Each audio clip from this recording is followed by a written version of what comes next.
Welcome to County Portal, your simple source for local government services and public records. Let's get started. Can a former president become vice president? It's a political puzzle that seems to pop up every 4 years, and the answer is a classic: it depends. It all comes down to two key parts of the U.S. Constitution, the 12th and 22nd Amendments. Let's break it down. First, we have to look at presidents who have already served 2 full terms, like George W. Bush or Barack Obama. The 22nd Amendment is very clear on this. It states that no person shall be elected to the office of the president more than twice. So, their path to the presidency is closed. Now, here's where the 12th Amendment comes in.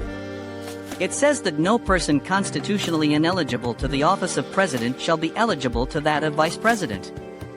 Since a 2-term president is ineligible to be elected president again, they are also, by extension, ineligible to be vice president. It's a constitutional dead end. So for any 2-term president, the answer is a firm no.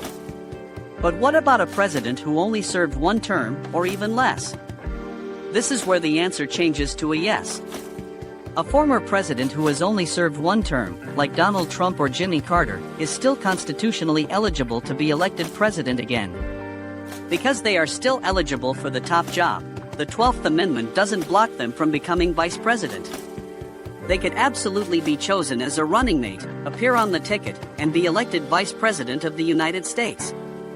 This opens up a really interesting and wild what-if scenario. Imagine a 1-term former president becomes the VP. Then, something happens to the new president, and they have to leave office. The vice president would then ascend to the presidency to serve out the rest of the term. The 22nd Amendment actually has a rule for this. If that new president serves more than 2 years of their predecessor's term, it counts as one of their own terms. They could then only be elected 1 more time. However, if they serve less than 2 years of that term, it doesn't count against them, and they could still run for 2 full terms of their own. This is the only constitutional path for a person to potentially serve up to 10 years as president. So, to sum it all up, if a president has served 2 terms, they can't be VP. If they've only served 1 term, they absolutely can. It's a fascinating quirk of constitutional law that shows how these old amendments can create very modern political questions. Thanks so much for watching. If you found this constitutional breakdown interesting, please hit that like button and consider subscribing to the channel for more deep dives into how American government really works. Let us